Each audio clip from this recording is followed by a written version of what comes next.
I begin in the name of God, the most gracious, the most merciful. नाई ने कहा कि अब मेरे आखिरी भाई शाह कबक का वृतांत रह गया है, इसे भी सुन लीजिए, फिर मैं आपसे विदा लूं। इस भाई का नाम शाह कबक था और उसके होंठ खरगोश की तरह ऊपर को चढ़े हुए थे और वह चलता भी खरगोश की तरह कूद कूद कर था। पिता के मरने पर उसे अपने हिस्से के रुपए मिले और उसने उनसे व्यापार किया जिससे उसे काफी मुनाफा हुआ, किंतु कुछ दिनों बाद दुर्भाग्य से उसे ऐसा घाटा हुआ कि दाने दाने को मुहताज हो गया। मतलब ये कि उसके पास बहुत ही कम धन रह गया। अब उसने ये धंधा शुरू किया कि अमीरों के घर जाता और द्वारपालों से साथ गांठ करता और उन्हें घूस देता।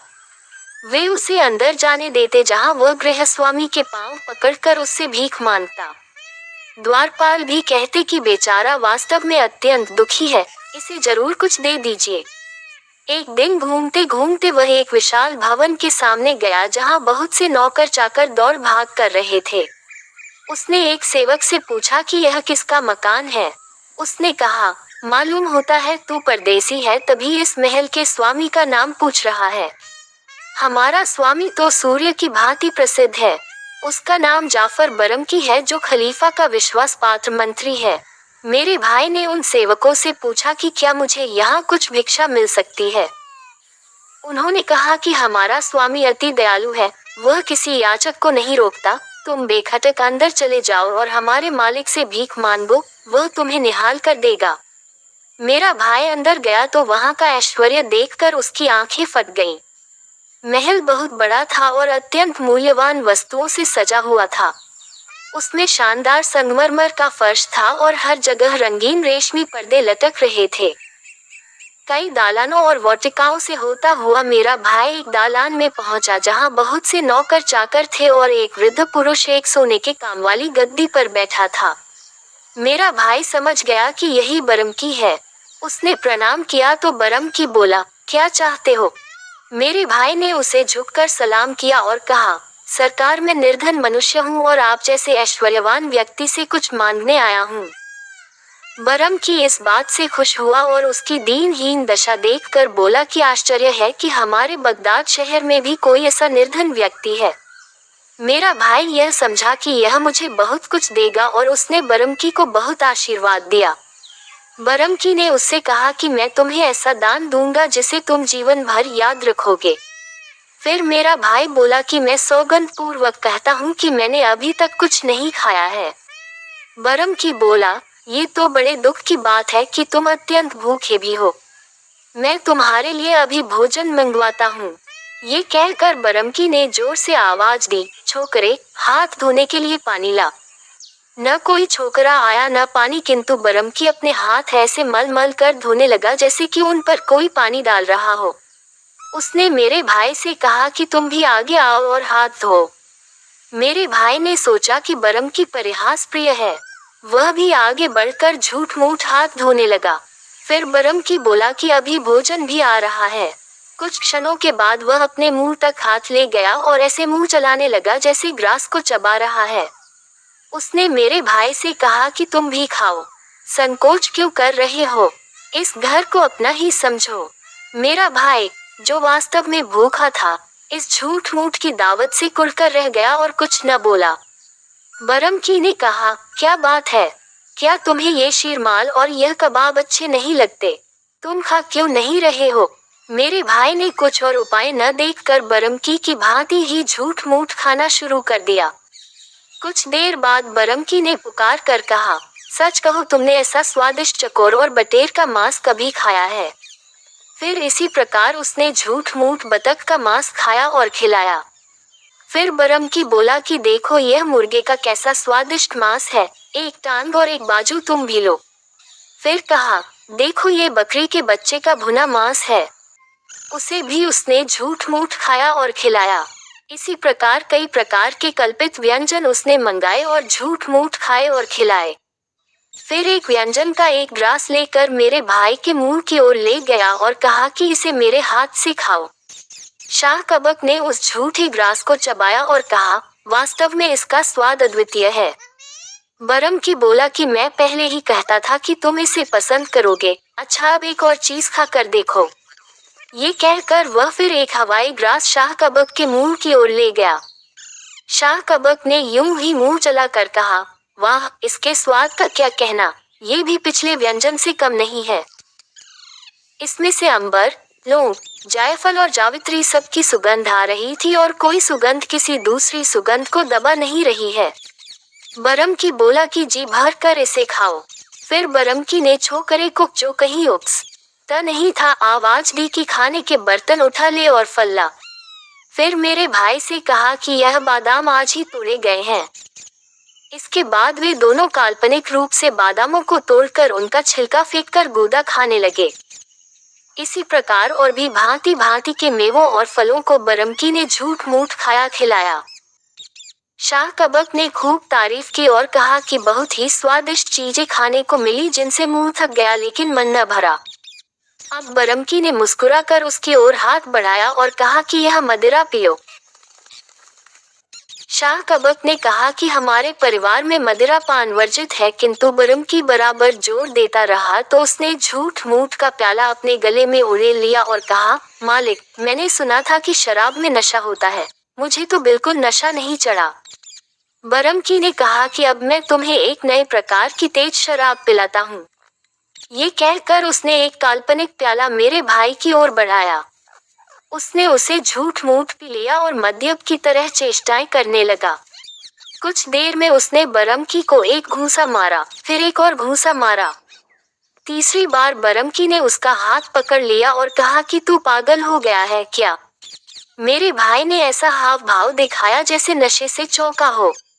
फिर वह हाथ जोड़कर बोला, सरकार, मुझसे बड़ा अपराध हुआ। आपने मुझे इतने सुस्वादु व्यंजन खिलाए और मैंने आपके साथ ऐसी धृष्टता की, किंतु आपने मुझे तेज शराब भी पिला दी। मैंने आपसे पहले ही निवेदन किया था कि मेरे परिवार में मद्यपान नहीं होता है और मुझे इसकी आदत नहीं है। इसी के नशे में मुझसे भूल हुई, मुझे क्षमा करें। बरमकी यह सुनकर क्रोध होने के बजाय हंस पड़ा और बोला, मुझे बहुत दिनों से तेरे जैसे मनुष्य की ही तलाश थी। मैं तेरा अपराध इस शर्त पर क्षमा कर सकता हूँ कि तू यहीं हमेशा मेरे साथ रह। अभी तक हम लोगों ने झूठ मूठ का भोजन किया है, अब सचमुच का करेंगे।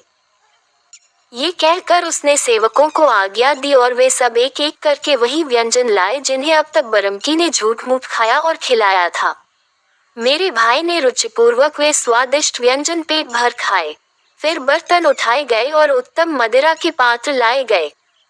मद्यपान के बीच ही कई रूपसी नवयुवतियां आईं और उन्होंने सुरीले वाद्यों के साथ मधुर स्वर में देर तक गाना बजाना किया। मेरा भाई इन सब बातों से स्वभावतः ही बड़ा प्रसन्न हुआ। उसने बरमकी की उदारता की बड़ी प्रशंसा की और उसे बहुत आशीर्वाद दिया। बरमकी ने कहा कि अब तुम ये फटे पुराने कपड़े उतारो और कायदे के कपड़े पहनो। ये कहकर उसने सेवकों को आज्ञा दी कि इसके लिए नए कपड़े लाओ। वे बरमकी के अपने वस्त्रागार से बहुमूल्य वस्त्र शाह कबक के लिए ले आए। बरमकी ने मेरे भाई को हर तरह से बुद्धिमान और व्यवहार कुशल पाया और अपने घर का सारा प्रबंध उसके सुपुर्द कर दिया। इस प्रकार वह बड़ा संतुष्ट और प्रसन्न होकर बरमकी के महल में रहने लगा, किंतु उसके इस सौभाग्य ने बहुत दिनों तक उसका साथ न दिया। खलीफा ने बरमकी के मरने पर उसकी सारी संपत्ति और धन जब्त कर लिया। मेरे भाई ने जो संपत्ति अर्जित की थी वह भी उससे छीन ली गई। वह बेचारा अपना थोड़ा बहुत बचा हुआ रुपया लेकर व्यापारियों के एक दल के साथ विदेश को चला कि कुछ व्यापार करें, किंतु रास्ते में डाकुओं ने उन सब व्यापारियों पर हमला करके उन्हें लूट लिया और उन्हें गुलाम बनाकर बेच दिया। मेरा भाई भी एक जंगली आदमी के हाथ बेच दिया गया। वह जंगली उसे मारा पीटा करता और कहता कि मुझे इतने रुपए दे तो तुझे आजाद कर दूंगा। मेरे भाई ने कसम खाकर कहा कि मेरे पास एक पैसा भी नहीं है। इस पर उस जंगली ने छुरी निकालकर मेरे भाई के होंठ चीर डाले। इस पर भी उस पर दया न की और होंठ ठीक हो जाने के बाद उसे कठिन परिश्रम के काम पर लगा दिया गया। बेचारा इसी तरह दुख में जीवन बिताने लगा। उस जंगली की पत्नी बड़ी सुंदर थी। वह जब लूट मार करने जाता था तो अपनी पत्नी की रक्षा का भार मेरे भाई पर छोड़ जाता था। पति के जाने के बाद वह स्त्री शाह कबक से बड़ी मीठी मीठी बातें करती, उसकी हर जरूरत का ध्यान रखती और बड़े आकर्षक हाव भाव दिखाती। शाह कबक समझ गया कि यह मुझे चाहती है और मेरे साथ भोग की इच्छुक है। किंतु अपने जंगली मालिक के डर से शाह कबक उससे अलग ही रहता और जब एकांत में वह उसे आकर्षक हाव भाव दिखाती तो आंखें नीचे कर लेता। एक दिन प्रेमावेश में वह स्त्री पति की उपस्थिति ही में शाह कबक के सामने ऐसी चेष्टाएं करने लगी। जंगली ने उसे शाह कबक की शरारत समझा और क्रोध में आकर एक ऊंट पर अपने पीछे उसे बिठाया और एक ऊंचे पहाड़ पर ले जाकर उसे छोड़ दिया ताकि वह भूख प्यास से मर जाए। वह स्वयं अकेला ऊंट पर बैठकर नीचे उतर आया। कुछ दिनों में उधर से कुछ लोग बगदाद की तरफ आते हुए निकले। वे स्वयं तो मेरे भाई को न लाए किंतु बगदाद आकर मुझे उसका हाल बता दिया। मैंने जाकर उसे सांत्वना दी और उसे अपने घर ले आया। नाई ने कहा कि यह सब कथाएं सुनकर खलीफा बहुत हंसा। उसने मुझे अच्छा इनाम दिया और गंभीर व्यक्ति का खिताब दिया, लेकिन कहा कि तुम बगदाद से निकल जाओ। कुछ वर्षों बाद मैंने सुना कि खलीफा का देहांत हो गया है, इसलिए अपने घर वापस आया। उस समय तक मेरे 6 भाई भी मर गए थे। इसके बाद कई वर्ष तक मैंने इस लंगड़े और उसके बाप की सेवा की, जैसा कि आप लोगों ने स्वयं ही इसके मुंह से सुना है। फिर भी यह अत्यंत दुख की बात है कि इनकी इतनी भलाई करने पर भी इसने कृतघ्नता का सबूत दिया और मुझसे घृणा करता रहा। इसके शहर से निकलने पर इसे ढूंढता हुआ मैं काशगर पहुंचा। दर्जी ने काशगर के बादशाह के सामने नाई के मुख से सुना वृतांत सुना कर कहा कि नाई की कहानी के बाद सब लोगों ने भोजन किया और तीसरे पहर में अपनी दुकान पर गया। शाम को घर आने लगा तो देखा कि यह कुबड़ा शराब में धुत होकर मेरी दुकान के सामने बैठा गा बजा रहा है। मैं उसे अपने घर ले गया। मेरी पत्नी ने उस दिन मछली पकाई थी। हम दोनों के खाने के लिए वह कई मछलियां लाई। मैंने कुबड़े को कुछ मछलियां खाने को दी। वह मूर्ख उनके कांटे निकाले बगैर ही उन्हें खा गया। कांटे उसके गले में अटक गए और वह बेहोश होकर गिर पड़ा। मैंने उसे ठीक करने के बहुत से प्रयत्न किए, किंतु जब वह मर गया तो मैं उसे यहूदी हकीम के दरवाजे से टिका कर घर लौट आया। दर्जी ने फिर कहा, जहांपनाह, इसके बाद की सारी बातें आपको ज्ञात हैं। हकीम ने उसे मरा जानकर व्यापारी के गोदाम में गिरा दिया। व्यापारी ने उसे चोर समझकर उसको थप्पड़ लगाए और समझा कि यह उसी मार से मर गया है, अतएव इसे बाजार में एक दुकान के सहारे खड़ा कर दिया। मैंने सारी बातें सच सच आपको बता दी। अब आपको अधिकार है चाहे मुझे मृत्युदंड दे या क्षमादान करें। बादशाह दर्जी की बात सुनकर संतुष्ट हो गया और बोला कि दर्जी और बाकी तीनों लोग निर्दोष हैं, उन्हें छोड़ दिया जाए। उसने ये भी कहा कि मैं लंगड़े और नाई के 6 भाइयों के किस्से सुनकर बहुत प्रसन्न हुआ। निस्संदेह ये कुबड़े की कहानियों से भी अधिक मनोरंजक हैं। लेकिन उसने आज्ञा दी कि उस नाई को, जो इसी शहर में है, यहाँ लाया जाए और जब तक वह यहाँ न आए न कुबड़े की लाश को दफन किया जाए और न किसी अभियुक्त को घर जाने दिया जाए। अतएव बादशाह के आदेश से उसके नौकर चाकर दर्जी के साथ गए और कुछ देर में खोज करके नाई को बादशाह के सामने ले आए। नाई की अवस्था 90 वर्ष की थी। उसकी दाढ़ी, मूंछें और भावे बर्फ की तरह सफेद थीं। उसकी नाक बहुत लंबी थी और उसके कान बुढ़ापे के कारण काफी लटक आए थे। बादशाह को उसका यह विचित्र रूप देखकर बरबस हंसी आ गई। उसने नाई से कहा, मैंने सुना है कि तुम बड़ी विचित्र और विस्मयकारी कहानियां कहते हो। मैं चाहता हूं कि तुम्हारी कुछ कहानियां तुम्हारे मुंह से सुनूं। नाई ने हाथ जोड़कर कहा, हे पृथ्वीनाथ, मैं आपका दासानुदास हूँ। मुझे जो भी आज्ञा होगी उसके पालन में मैं सदैव तत्पर हूँ। किंतु कहानियां सुनाने के पहले एक प्रश्न पूछने की धृष्टता करना चाहता हूँ। कृपया ये बताएं कि ये दर्जी, ये यहूदी हकीम और इतने सारे नागरिक यहाँ क्यों जमा हैं और यह कुबड़ा आदमी जमीन पर किस लिए लेटा है? बादशाह ने कहा, तुझे इन बातों से क्या लेना देना? नाई ने कहा, मैं सिर्फ ये साबित करना चाहता हूँ कि मैं बकवासी नहीं हूँ। मैं बोलता हूँ तो सुनना भी चाहता हूँ। बादशाह उसकी यह बात सुनकर हंस पड़ा और उसने पूरी घटना बताई कि किस तरह कुबड़े की हत्या के अपराध पर 4 आदमी फांसी चढ़ाए जाने वाले थे। नाई ये कथा सुनते समय गंभीरता पूर्वक सिर हिलाता रहा, जैसे वह सब समझ रहा है और किसी ऐसे भेद को पा गया है जो वह अपने हृदय में छुपाए है। फिर उसने बादशाह से कुबड़े को देखने की अनुमति चाही।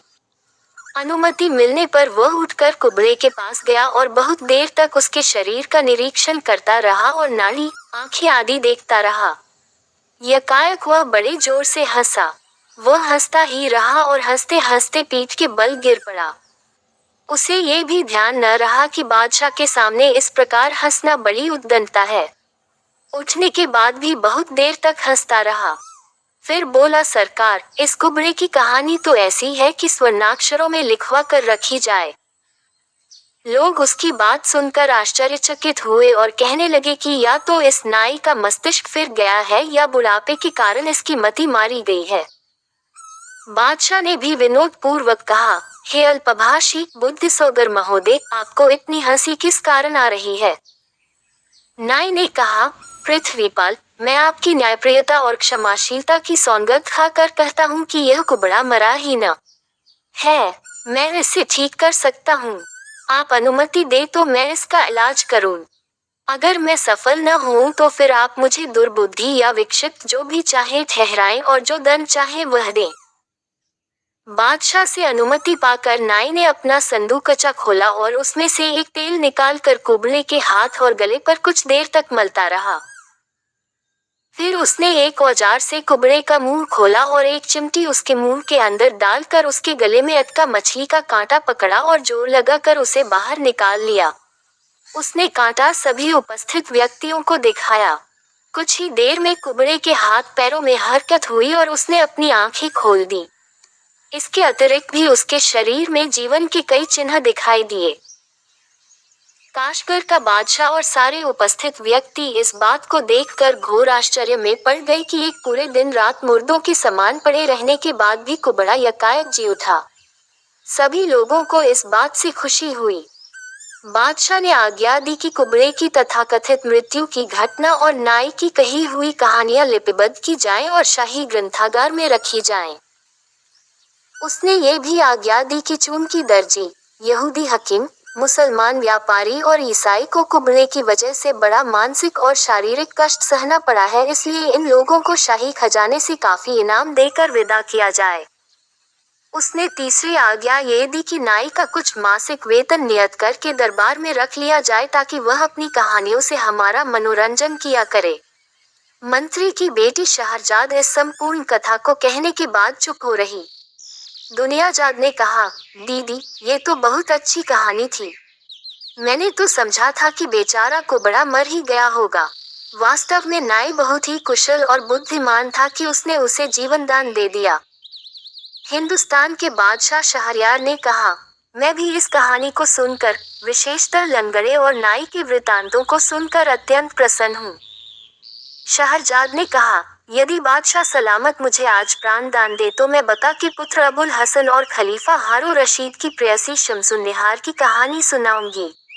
ये कहानी कुबड़े की कहानी से भी अधिक मनोरंजक है।